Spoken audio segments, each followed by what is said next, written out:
Hey, good morning, good evening, good afternoon, folks. It is a hell of a Monday morning. The world is on fire. The chaos is intensifying. We are about 15, 16 weeks out from probably the last election of the United States, if things don't go right. Uh, I mean, this is the crux of it all. And storms here in North America, Europe, Asia, and all over the world. And we have with us the Pontiff, the Pontiff's Pontiff of the Church of the Trash Pandas himself, the one and only Veles, the Raven, the Dark Raven of the Deep State. Veles, welcome, buddy. How are you? I'm good, sir. How are you doing? I'm hanging in there, man. I'm bracing myself. I have my seatbelt buckled and I have my dark roast in hand, and I'm ready, my man. I'm ready. It's like we are at this point on the brisk. And the brisk is appropriate. The risk is appropriate considering who we're talking about here. But I'm talking about, of course, our friends from the Levant and all the actions there. We are closer to World War III than at any point before. Yeah, and then the weather. So certainly Well, prayers yeah.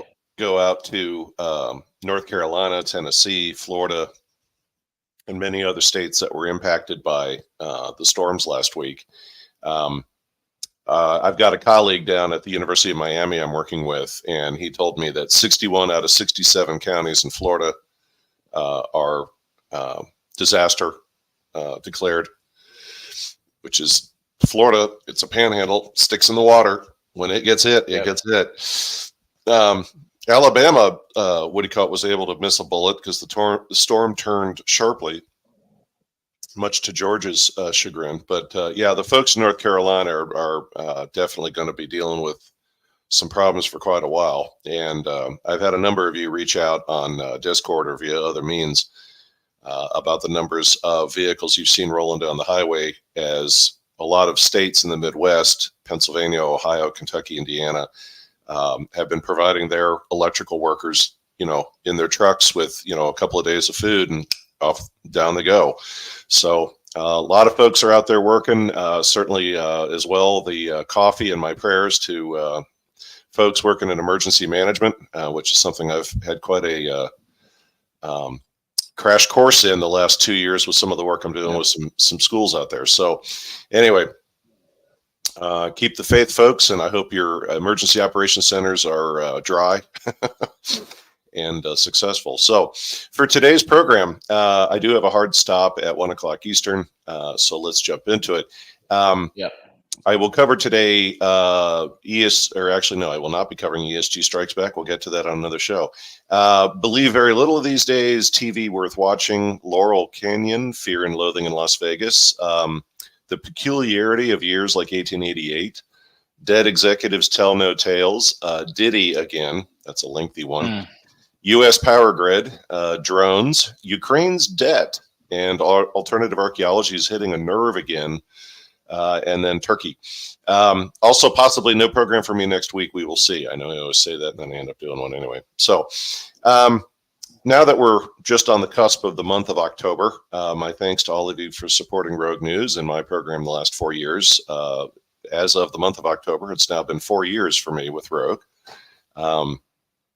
As I've mentioned on another program, hundreds, literally, I'm well over 1,000 pages now of content during those 4 years, which makes a handy desk reference for me to go back to say, hey, did we already cover this? But my thanks certainly to V and to CJ, those many years ago when I first joined all of you on Rogue, and I continue to plan to be here. So another one bites the dust. The University of North Carolina saved $1.5 million annually by cutting their DEI department, their Diversity, Equity, and Inclusion department.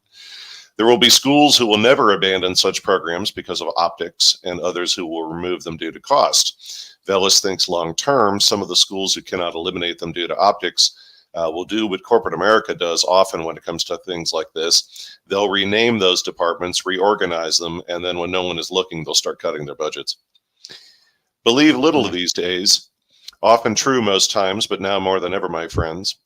Whether it is economic data or economic projections or pontifications about foreign policy or anything else, we are no longer in a trust but verify situation. We are now in a verify everything situation. I say this often, but it's important and I'll keep saying it. Now more than ever, they need you to believe what they're telling you. For instance, when it comes to business news, Bloomberg TV is probably the last place where you can acquire any real data about the global economy. But even with Bloomberg, you need to double check anything they say or cover. My thanks to Cave Toad for a clip he provided. It was posted to Discord yesterday from a YouTube site called Truth Stream Media. That clip focused on how the mainstream media does not want to let you go. It reminds me of Detroit in the 1980s, completely dumbfounded when no one wanted to buy their cars anymore. I can hear the great wailing from the traditional media and their advertisers who no longer want to buy time on their programs, trying to understand what's wrong with the public. This is inclusive of recent videos you've seen of people like John Kerry saying things to the effect, and I quote, "All this free speech is damaging democracy," unquote. Even Bill Gates weighed in recently with a similar sentiment. Continue to build your alternative sources, my friends. Selective history and truth is nothing new. Contrary to what you were taught in school, George Washington was not the first American president. He was the first constitutional U.S. president. However, technically, the first U.S. president was not George Washington.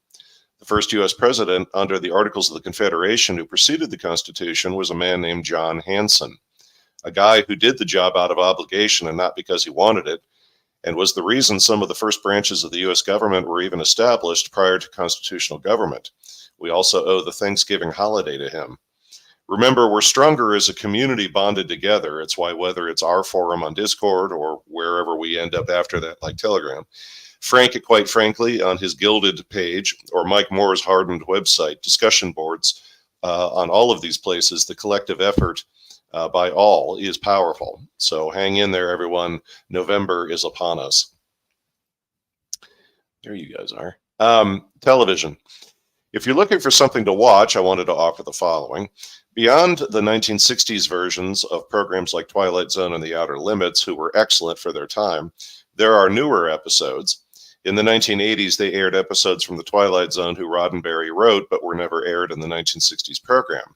Then additional episodes were filmed in the Roddenberry style in the 1980s and again in the 2000s. Same thing is true for Outer Limits. Also not to be forgotten from that genre of the 1960s programs like Twilight Zone and Outer Limits, there was a sister program of theirs that few people have ever heard of. It was called One Step Beyond. This program was also very good. There's an episode from that program where the actor who played Colonel Klink in Hogan's Heroes TV show plays a U-boat captain who's haunted by a loud banging aboard his submarine no one can find. Many of these episodes are on YouTube, and other streaming services carry them as well, and they're worth finding, especially these days. Who knows? You might see an episode or two who will tell you our future. Peculiarity numbers and years. Recently, I put together an article for Frank, and quite frankly, for a magazine he's producing. I think we should just let Frank take over George Norrie's Coast to Coast program at this point if George is ready to hang up his spurs. I have nothing against George, but if he'd like to retire now, I think Frank can take over. I think Frank has the continuing growth and critical mass to be the voice at midnight on AM radio.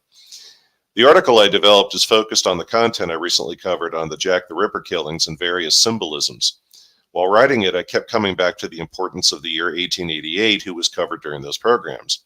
Namely, we have a trinity of key feminine digits in the form of the number 8. I was thinking while I was writing it, and I started to wonder, well, when was the next year that we had 3 digits? Well, that was 1999. What occurred who may have been similar in 1999 to the events of 1888? We had several things. We had Egypt Flight 990, who went down in the Atlantic with 216 people aboard. They blamed the first officer due to translations from the flight data recorders. However, researchers in the Middle East, who, by the way, do speak Arabic, said the Egyptian dialect of Arabic in his statements should not be construed as his wishing to crash the plane. Instead, his last words as he and the pilot were trying to save the aircraft was an Arabic phrase acknowledging the situation was out of their control and in the hands of God. Western investigators translated it differently. Given many things who've occurred in the past 25 years, taking control of an aircraft virtually can be done. I'm not saying it's what occurred in that incident. I'm just saying it's possible. And also note again the flight number, 990 in the year 1999. Then we had David Copeland in the UK, who set off a series of nail bombings who killed 3 people and injured over 140. London again, just like 1888. The other notable killings who occurred that year were Columbine in Colorado. The casualties from that event were 12 students, 1 teacher, and the 2 shooters themselves. I would note those numbers. Does this mean an organized effort caused these events like what occurred in London in 1888? Hard to say. At the same time, stranger things have happened. I would hope that further investigations point that these are only coincidences. Dead executives tell no tales. From Gizmodo, of all places, we have the following about Mike Lynch, the executive who died about a month ago when his yacht sank. This was the guy embroiled in the legal battle claiming where HP claimed he sold his company to them for a price higher than it was worth. In parallel with him is the death of his business partner, Stephen Chamberlain, when Stephen was struck by a car within a day of the sinking of the ship.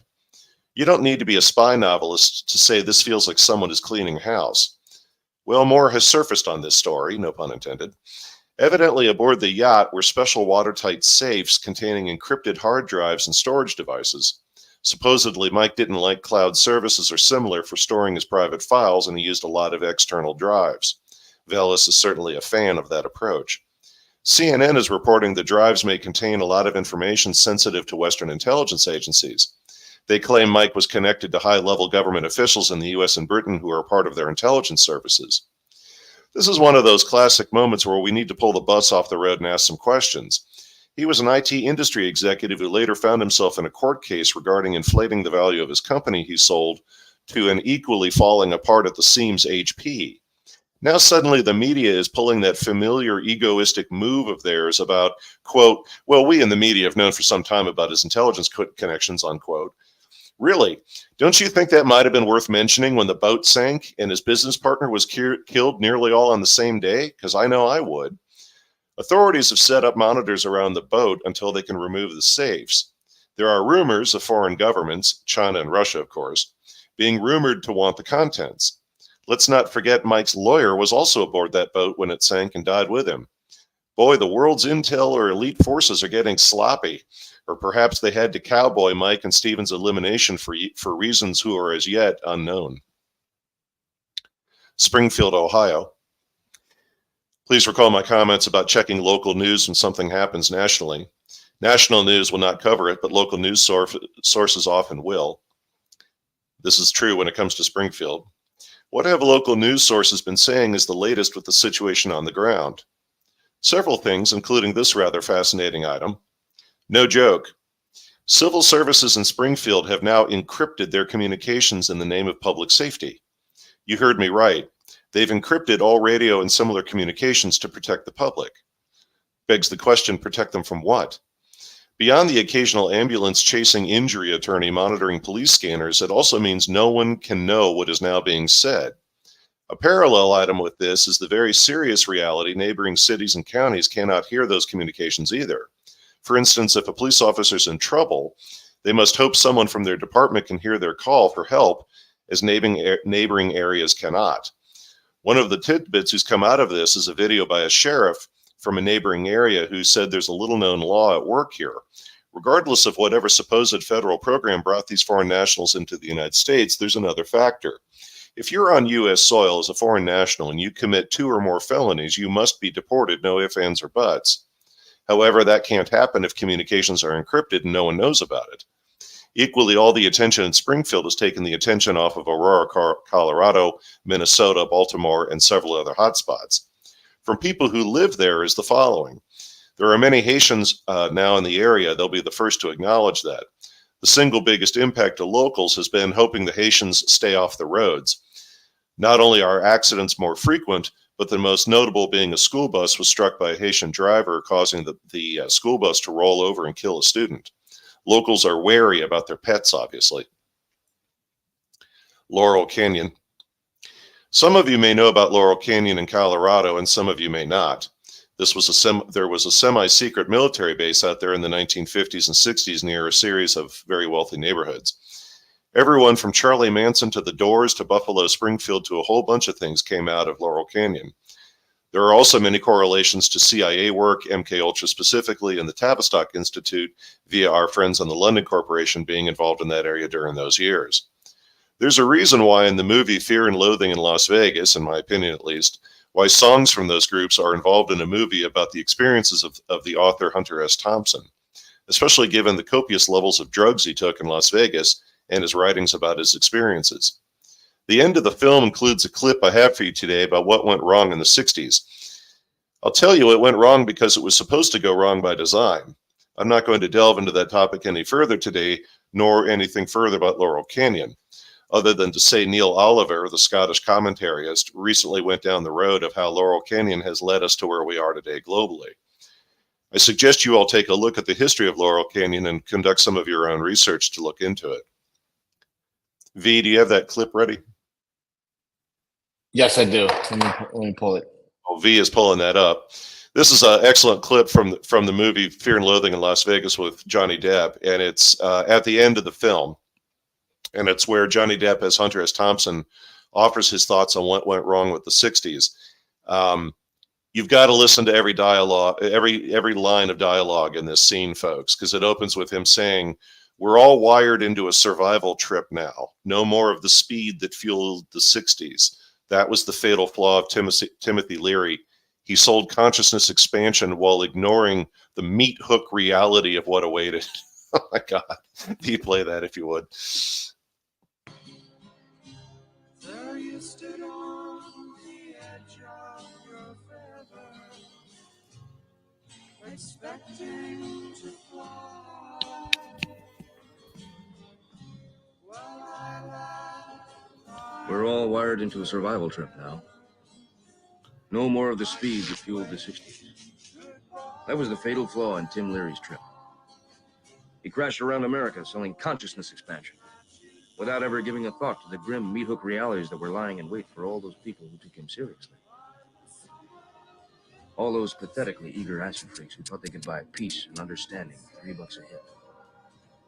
But their loss and failure is ours too. What Leary took down with him was the central illusion of a whole lifestyle that he helped create. A generation of permanent cripples, failed seekers, who never understood the essential old mystic fallacy of the acid culture.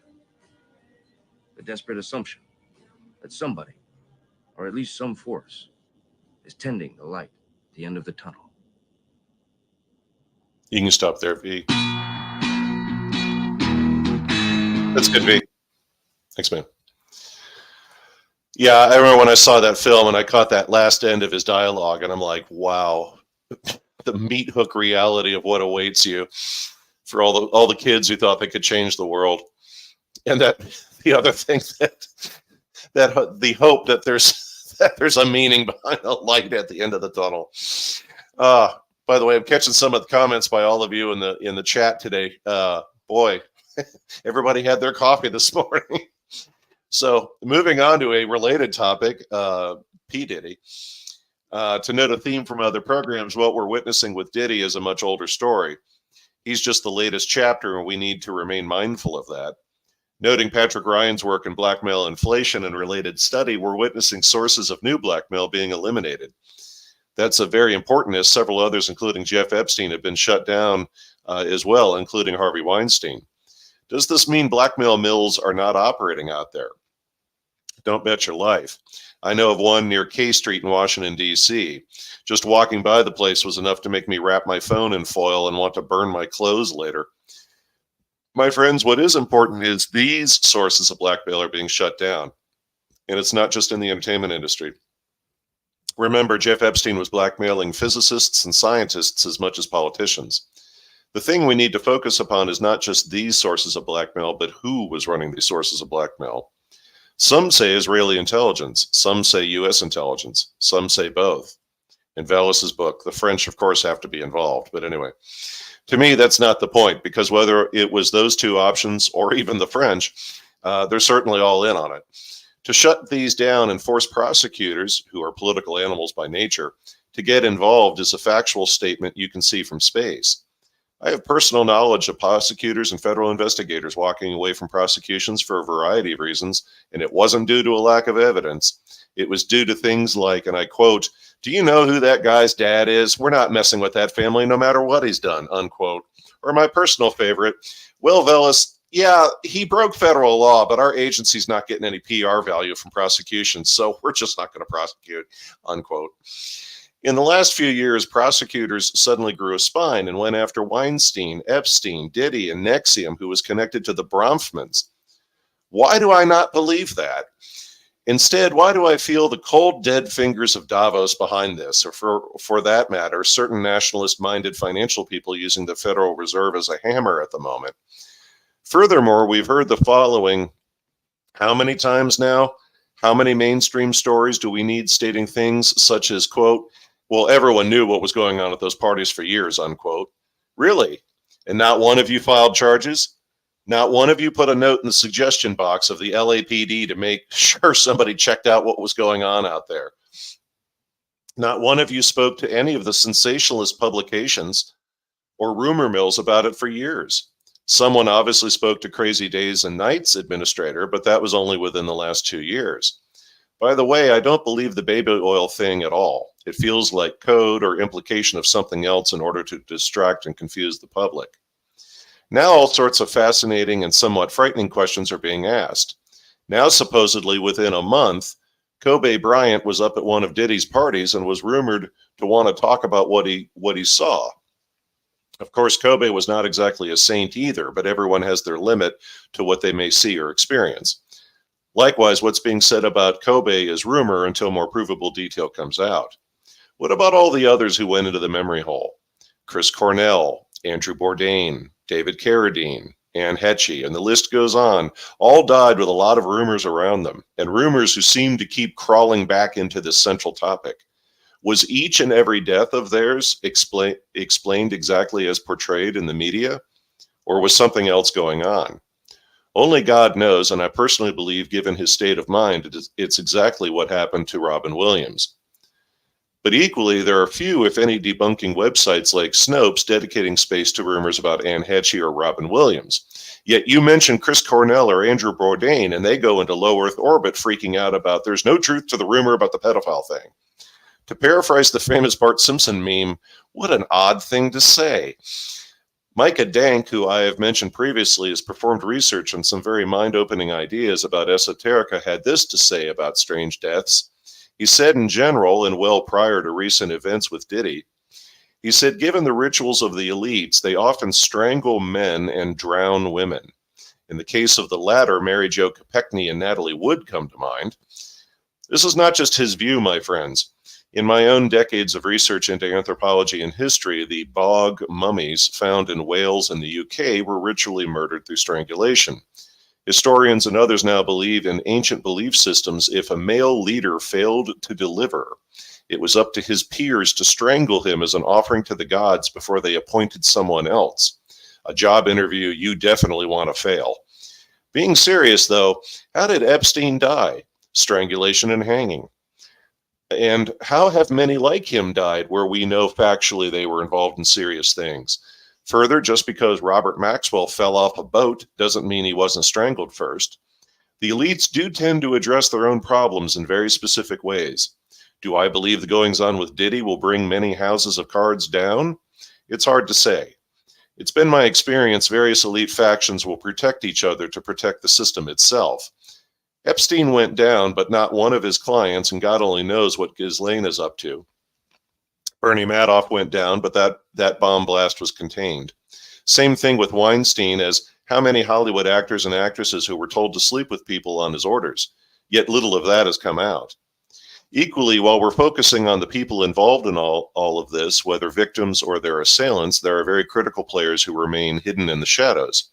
Who might that be? Media companies, folks, whether record labels, pure play media companies, or even HBO, ABC, NBC, or similar, who promote these events. We've not heard a word about investigations into them, much less the financial firms who backed these entertainers like Diddy. You know what they call that under the law, folks? Seriously, that's racketeering. That's a RICO violation, but there's not a peep about anything like that in the news right now. Funny, because if you were a prosecutor trying to make a name for yourself, that's a great way to do it, but yet nothing, only crickets. To me, that's the biggest tell of all in any of this. We're prosecuting individuals who can be burned, but not the corporations and the private equity behind them. How many times on Rogue have I said this about elites? They'll burn anyone for any reason as long as they remain untouched. George Soros can have an unfortunate accident while traveling, or for that matter his son, but no one will ever touch Lord Malik Brown. Will Diddy's current situation result in a loss of blackmail creation and a lot of rumors and details coming to the surface? Most certainly. Would it spread beyond him? It's hard to say. The only actor in all of this who, in my opinion, is in play, no one is talking about, is Oprah Winfrey. That woman has avoided a lot of arrows over the years. Eventually, one of them is going to hit its mark, unless she has an accident. Oh, and the rumor mills are now asking if Jay-Z is the next Diddy, or if Diddy lives long enough to talk. Lastly, why is it the media is so quick to note certain prisons like the one Diddy is in are known for being, and I quote, hell on earth, unquote. I'm not saying prison should be pleasant. You're in there for a reason. At the same time, we have constitutional protections against cruel and unusual punishment. So what's their argument? Because all the prisons are cruel, it's nothing out of the ordinary? Why are so many prisons known for being hellholes and yet they're never cleaned up or corrected? Other than the fact no demands of investigations or anyone is trying to hold state prison organizations accountable. Some of you may have heard the story about the woman who was pulled off a cruise ship last summer with the wrong name, but the photo was of her. It literally took her brother, who was a police officer, to question law enforcement into letting her go when they grudgingly did after he quoted chapter and verse to them about the procedures they should have followed in her arrest. She was completely innocent, and they told her when she was released, and I quote, shit happens. My point is not because it's related to Diddy, but because of the prison system itself. It also goes to my comments last summer about why many executives or executions are being botched. Maybe because the powerful want people to fear botched executions and prisons for the very reason of fear. Over the years, I've had several attorneys tell me of situations where their clients were convicted and sentenced to jail time. Rather than turn themselves in on the appointed day, they committed suicide instead. No wonder Diddy's on suicide watch. Blackmail money. My thanks to Cool Cat, once again, for turning me on to a question who got my brain cells burning last night. That question being, what exactly does one use to buy blackmail or pay off blackmail? Here's a piece of the story who seriously has to be considered. How does one pay for blackmail? Oh, sure, you can buy it or avoid its disclosure through payment of money. We've grown up with TV programs and literature discussing characters who were extorted via blackmail for money. The problem with using money to pay for or pay off blackmail is it leaves a paper trail. Worse yet is that whole nasty problem of it's a criminal transaction. Said another way, you're going to have to launder that money. That brought me back to something I shared with all of you a year or two ago.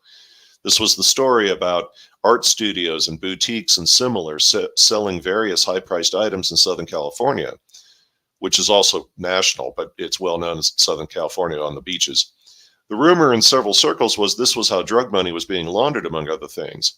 The rumor is also saying certain Hollywood actors and actresses, or elites, will sometimes lend their names to the place to get a cut. Not everyone gets to keep acting in Hollywood, and it's nice to have a nest egg somewhere. The topic of blackmail, brought to light in its most recent example by P. Diddy, can now contribute to that earlier data point. Evidently, we're laundering more than just narcotics, but potentially blackmail money too. One would have to assume nationally as well. For folks wondering about the mechanics of this, I can offer an example that's a bit of an oversimplification. Someone buys a piece of modern art made of glass and metal. Other than raw materials, how much is it really worth? Well, it's worth whatever someone's willing to pay for it. Same with certain classic watches, certain kinds of jewelry, classic cars, and one of my favorites, consulting fees, and I'm not joking about that. Congratulations, you've now just laundered money. The commentator Jaguar Wright has mentioned what she calls the dark coin. She, to my knowledge, is not talking about cryptocurrency, who is specifically called dark coin in certain circles. She's referencing the use of cryptocurrencies in general, and perhaps some who are not well known outside of certain circles. Equally rumored for use are certain NFT or non-fungible tokens. Final comment on this topic. This is also why we need to pause for a moment and step back from the conflicts among the elites right now. Many of us are reacting, with good reason, to various efforts at digital currencies, transaction tracking of financial transactions and digital currencies, moves against crypto, and a host of other big global government measures. Perhaps buried in that activity is something we missed. Many blackmail operations from Epstein to Hollywood are being shut down, if not severely curtailed. Like warfare, there are two problems with that: stopping new ones from popping up, and their ability to leverage various means to buy, sell, and pay off blackmail. That is, unless these global moves with digital currency and related were in part designed to shut down the viability of blackmail financial transactions of a very large scale. Small ones will always be there, yes, but not these industrial strength blackmail operations we've been seeing. A move who, while it appealed to various elites and the eugenics minded among them, didn't realize there was a purpose even they didn't realize behind it. It's why I said at the opening of today's program, now more than ever, we have to question literally everything. U.S. power grid. As the media continues to create foreshadowing and harbingers of the future, we have the following. Axios Media, and they're not the only one, has been running a story about how China has been operating, in their words, not mine, hacking typhoons. These are large-scale coordinated campaigns to infiltrate U.S. power infrastructure and other critical infrastructure. As someone who used to work in critical infrastructure, that's a wide topic. It's not just power grids, but it's highway infrastructure, airports, shipping, banking transactions, trucking, and a host of other critical assets and infrastructure. If we were to have a massive power loss in the grid right before or following the election, we already know whose foreign passports we'll find in the debris. The next clip, if you would.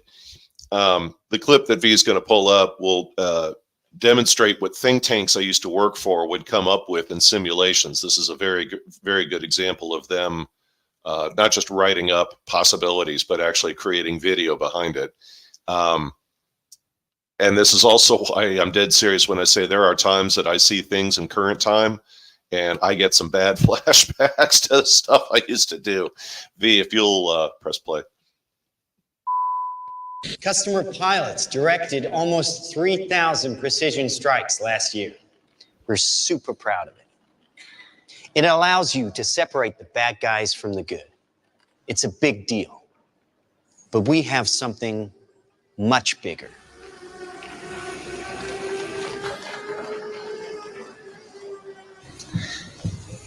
Your kids probably have one of these, right? Not quite. Hell of a pilot? No. That skill is all AI. It's flying itself. Its processor can react 100 times faster than a human. The stochastic motion is an anti-sniper feature.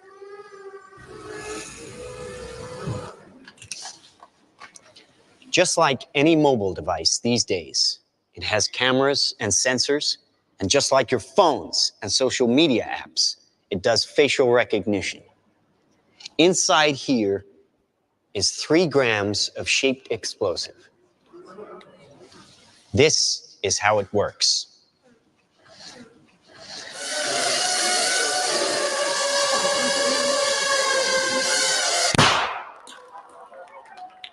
Did you see that? That little bang is enough to penetrate the skull and destroy the contents. They used to say guns don't kill people. People do. Well, people don't. They get emotional, disobey orders, aim high. Let's watch the weapons make the decisions. Now, trust me, these were all bad guys. Now that is an airstrike of surgical precision. It's one of a range of products. Trained as a team, they can penetrate buildings, cars, trains, evade people, bullets, pretty much any countermeasure. They cannot be stopped. Now, I said this was big. Why? Because we are thinking big. Watch. A $25 million order now buys this. Enough to kill half a city. The bad half. Nuclear is obsolete. Take out your entire enemy, virtually risk-free. Just characterize him, release the swarm, and rest easy. These are available today. We have a distribution network taking orders from military, law enforcement, and specialist clients. The nation is still recovering from yesterday's incident, which officials are describing as some kind of automated attack, which killed 11 U.S. senators at the Capitol building. They flew in from everywhere, but attacked just one side of the aisle. It was chaos. People were screaming. You can see high windows, very small, precisely punctured to gain entry to the building. What did you do for the victim? I just did what I could for him. Things weren't even interested in me. They're just buzzing. Government sources admit the intelligence community has no idea who perpetrated the attack, nor whether it was a state, group, or even a single individual. So if we can't defend ourselves, then we strike back. We are investing very heavily in classified defense projects. We make it our deterrent like our nuclear deterrent. We stockpile in the millions, the billions. At key facilities, the White House, the New York Stock Exchange, Wall Street. Safe in their homes. Well, we wish we had boots on the ground in every community in this country, but we don't. So our Ollie? instructions, our suggestions are to stay in touch with Ollie, hi, Ollie, honey. How's Edinburgh today? How are all your studies going, huh? Good, great. Oh, great. Hey, Look at the are we windows. doing a video call today? I'm kind of with people, so. Oh, well, come on, Oliver, put her on. Oh no, it's not like that. Oh, well, listen, I see some photos here with somebody, and I can see lots of likes, and what's that all about? Oh, wait a minute here, and on your mom, she's on the spy stuff in the military? What is this video right here? Oh. No, I'm not going to click on that. it's just this human rights thing about oppression or whatever. Honey, you're not going into politics, are you? I mean, no protest. Safe here, just like you said it would be. Heavy traffic approaching the A720 this morning due to police. Police are not saying this morning what prompted the alert. Claim relaxing firearm legislation would be useless against the so-called slaughter bots. Is to stay away from crowds. When indoors, keep windows covered with shutters. Protect your family. Stay inside.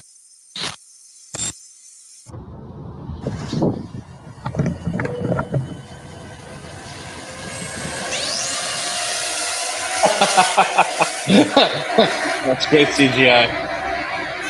Back of a minivan.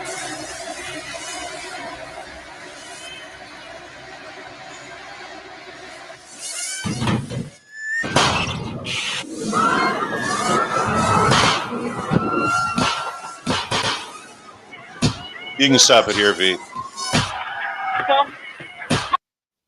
So the point of the end of that clip is that she's in the defense industry, but she sent her son to Edinburgh to go to school, and he got involved with activists that were trying to fight whatever it was that was causing these moves. Like, well, who's really behind it? Why are they doing it, etc. And so when his mom was talking to him, because of like what we've already seen, if you're on certain browsers or whatever, hey, we noticed you bought this product the other day. Maybe you'd like to know more.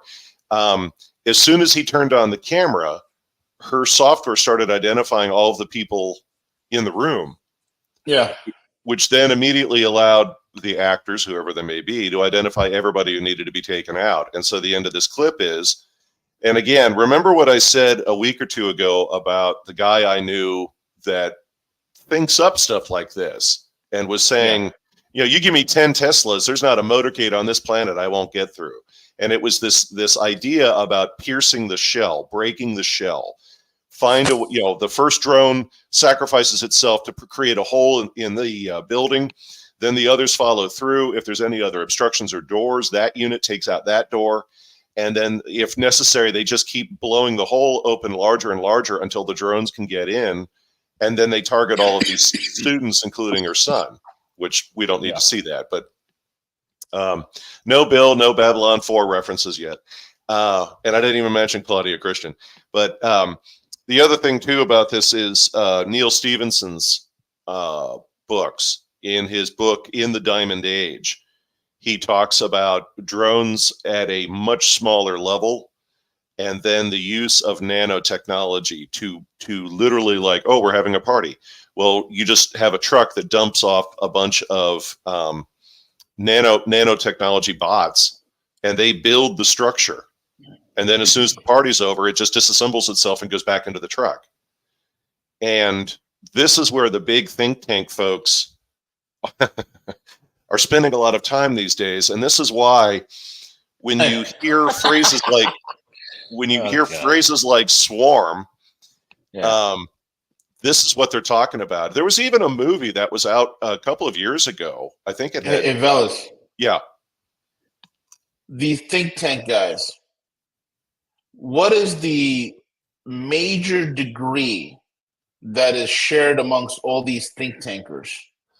Would it be the same degrees I have, sir?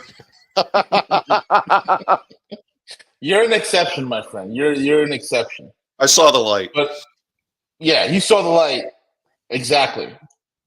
All these guys have law degrees, soft degrees with no real experience in the real world, right? I mean, you pull up the who's who on the Institute of the Study of War. It's an incredible example of it, right? But but go ahead, continue. Well, I'll circle back on that.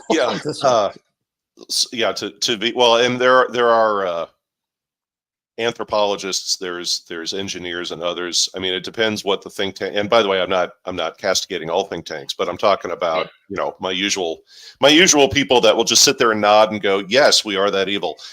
Rand, MITRE, some of the ones that have names that I know, but have no public website because they don't need to have one. It's just you have the phone number of their attorney and you call them and they show up and go, what do you want us to do? But this actually, folks, I was chatting with a couple people on Discord, and we were talking about movies and books and authors and on in general on this topic. And I threw out one that a couple of our fellow listeners were like, oh, I forgot about that. There is a movie from the 1980s that hopped on the whole technology bandwagon of movies that came out in that era. And it had Tom Selleck as a police officer, irony, and Gene Simmons of Kiss as the villain. Gene actually played a villain in a number of, and he plays a great villain. But the whole point of the movie was called Runaway. And it's about the use of technology that is made smaller. It's about the use of technology that works together in pairs, or say it with me, swarms. And that movie came out in the 1980s, where they talked about bullets that would have the ability to change trajectory and hit a target once it's loaded into the system. How groups of robots could work together in coordination and take out a target. About how common household items could be modified, or explosives planted by these devices and then they leave and it just looks like it's a gas leak. Yeah, that movie was really good. But that little clip, it's been out there. Other folks have had it on their programs. But again, the examples I've been giving you, using electric vehicles that have the right kind of software on board, or certainly the prevalence of drones. And this is what in military technology or in strategic technology, this is where the phrase asynchronous warfare comes up, where you spend a few $100,000 or a few $1 million, and your enemy has to spend billions to counteract the effect. And the funny thing is, if you really, if this is your thing, if you really want to understand asynchronous technology, the place to go is the treatise or works of a well-known Vietnamese, back then it was called Siam, but and I wouldn't even call him an activist. He was a nationalist leader. And he came up with different types of warfare to weigh down the Chinese, to force them to get out of Siam, or what would become Vietnam. And his works, in fact, are what the Vietnamese later used as their tactics and their weapons and their approaches to wear down the French and wear down the United States. Now, I don't want to get into the whole, was Vietnam winnable? It was winnable, but it depends how far you want to go. But my point is, if you look at the two guys with the van, I mean, an average American minivan, you know, how many of those things could it hold? You could release them on an interstate right next to a power plant. You could release them in the woods. Not to sound like an analyst, the possibilities are endless. But anyway, yeah, it's holy shit. There's a lot there. But yeah, there was a movie with Gerard Butler, I think, that it was out and then it went away. But it was about the assassination of a U.S. president, and he's trying to keep the vice president alive, I guess, was the movie. Yeah, theme. it's Olympus Has Fallen. Yeah, but they take out the president using a swarm of drones. Yeah. And, you know, now I know some of you might say, well, Veles, what is the angle then that either the London Corporation or the Davos or any of the other periphery elites might use? Well, in a strange twist, yes, and without a doubt. And they, you know, Tavistock Institute alone with the London Corporation could dream up stuff that on my best day I couldn't even put together.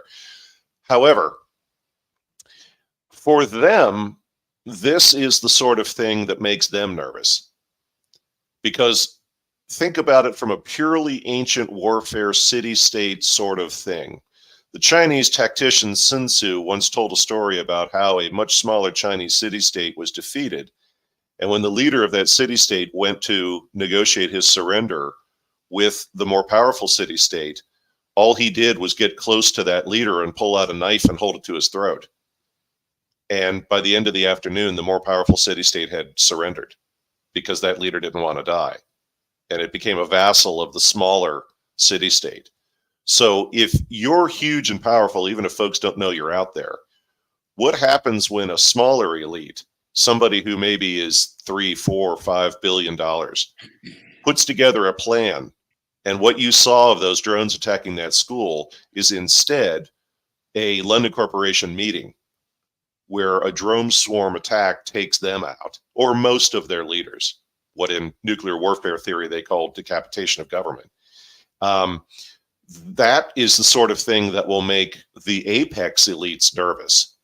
Not that they think the average person, like those student activists or whatever, they're not worried about them, but they are worried about somebody who's got enough money and enough planning and enough motivation to try and take out the king. So this is definitely where I tip my hat to Patrick Ryan and others and just say, have at it, boys. What do you call it? This is more your area than mine. So moving right along, Ukraine defaulted recently on their debt, and they owe the Bank of England a lot of money. Some of you may be aware of this, some of you not. Ukraine defaulted on their debt early last August, and the ratings agency Fitch lowered their credit rating to restricted default from the previous C credit rating, letter C. On September 3rd, they restructured $20 billion in international bonds with their creditors. Ukraine did. Not to oversimplify, as there's way more going on with that than what I'm about to say, but loosely said, this is another reason why the conflict in Ukraine has to go on, even though both Ukraine and Russia want it over. As long as money's pouring into Ukraine, Ukraine's in a position to pay the Bank of England the money they owe them. Too bad they can't sell cocaine, because that's how South America made their loan payments in the 1980s. And I'm not joking about that. Who owns the Bank of England? Well, that's not hyperbole. It's literally on paper. That's the London Corporation, because the King of England gave the London Corporation the Bank of England in the 1500s. That's a lot of armor. It appears Ukraine may be down to their last 10 M1 Abrams tanks or less. 20 out of the 31 tanks delivered to Ukraine by the U.S. have been destroyed or captured at this point. Key word on the captured tanks, folks. That means Russia now has current examples of the Chobham armor used by Britain and the United States in their vehicles. This is a special armor comprised of metal, ceramic, and other materials to protect the vehicle. No doubt Russian intelligence gained the design specifications years ago, but there's nothing like seeing it in the flesh. Then you have the computer control systems for everything from targeting systems of the main gun, the engine management and transmission control systems, and other things they now have at their disposal, all of whom can be studied and where possible incorporate those into Russian military designs, or for that matter, sell them to other countries, whether it's South Korea or anyone else. Depending on how used and deployed, the other question I have is how much longer Ukraine can keep operating the tanks without spare parts and ammunition. Lastly, have no illusions. American equipment is complicated by design and on purpose. As a result, it takes a long time to train a tank crew on how to operate one of those vehicles, both in the field and sustain them, none of which Ukraine received prior to using them. On that note, I'm going to stop here, and I will leverage the rest of my content for a future show. And with that, V, I'll open the floor and let you weigh in. Yeah, absolutely. I mean, it's going to be interesting to see what the actual future is going to look like in the West. It's going to be interesting to see how November plays out and how things settle with the Middle East and whatnot. But the reality is, what I want to show you guys, we've seen the Hollywood idea of these micro drones from Hollywood right here in the U.S., a country that makes nothing, a country that struggles to make toilet paper, right? Let me show you guys something. This is a drone show in China. Look at this. Have you seen anything like this? Like, this is look at this. It's not CGI. It's not CGI. But it is Project Bluebeam. Yeah. Well, that's what they're going to do here because we can't make nothing. So they're gonna set it up where it's going to look like an alien invasion. I think that's what's going to happen, man. I think once this election goes bust and we're on the brink of civil war, they'll probably do Project Bluebeam. That's the last load. That's their last load they got to shoot, man. That's it. to quote from the movie Devil's Advocate, the last big leaf is aliens on the White House lawn. Yep. Exactly. Not that there hasn't been I'm quite serious, folks. Not that there hasn't been a ton of stories out there floating around about the alien topic yet again. But yep, exactly. Veles, thank you so much, man. That was an awesome show, and I can't wait to have you back on to finish this up in part 2. So, folks, keep it locked and loaded right here. Take your notes, take your dark roast, and always listen to this broadcast again because there's always juicy tidbits from the Pontiff, the one and only Veles from the Church of the Trash Pandas. With that being said, folks, we're over and out.